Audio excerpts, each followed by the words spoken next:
بسم اللہ الرحمن الرحیم۔ حدیث نبوی۔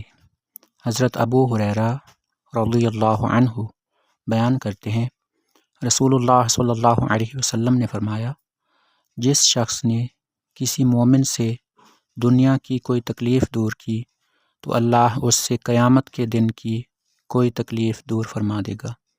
جس شخص نے کسی تنگ دست پر آسانی کی تو اللہ اس پر دنیا و آخرت میں آسانی فرمائے گا۔ جس نے کسی مسلمان کی عیب پوشی کی تو اللہ اس کی دنیا و آخرت میں عیب پوشی فرمائے گا۔ اللہ بندے کی مدد فرماتا رہتا ہے جب تک بندہ اپنے بھائی کی مدد کرتا رہتا ہے، اور جس شخص نے طلب علم کے لیے کوئی سفر کیا تو اللہ اس وجہ سے اس کے لیے راہ جنت آسان فرما دیتا ہے۔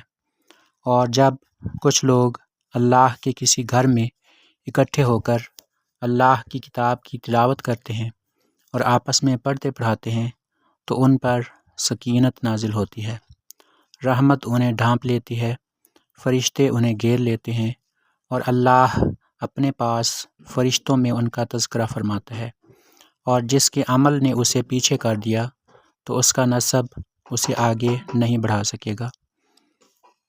حدیث پاک میں واضح الفاظ میں نبی کریم صلی اللہ علیہ وسلم نے مسلمان بھائی کی مدد کرنے کی فضیلت بیان فرمائی ہے۔ نبی پاک صلی اللہ علیہ وسلم کے فرمان کا مطلب یہ ہے کہ اگر کسی مسلمان بھائی کو کوئی تکلیف پہنچے تو دوسرا مسلمان اس کی تکلیف کو دور کرنے کی کوشش کرے۔ اگر کوئی مسلمان تنگ دست ہو تو اس کی مالی امداد کی جائے۔ اگر کسی مسلمان سے کوئی گناہ سرزد ہو جائے تو اس کی عیب پوشی کی جائے، یعنی اس کا عیب لوگوں پر ظاہر نہ کیا جائے۔ نبی کریم صلی اللہ علیہ وسلم نے یہ فرمایا ہے کہ جب تک بندہ اپنے بھائی کی مدد کرتا رہتا ہے تو اللہ اس بندے کی مدد فرماتا رہتا ہے۔ نبی کریم صلی اللہ علیہ وسلم نے طالب علم کی فضیلت بھی بیان کی ہے کہ جو شخص دین کے علم کی طلب کے لیے کوئی سفر کرتا ہے تو اللہ اس کے لیے جنت کی راہ آسان فرما دیتا ہے۔ اس کے بعد اللہ کے ذکر، اللہ کی کتاب کی تلاوت کا یہاں پر ذکر ہوا ہے، اس کی فضیلت بیان فرمائی گئی ہے، اور آخر میں یہ فرمایا گیا ہے کہ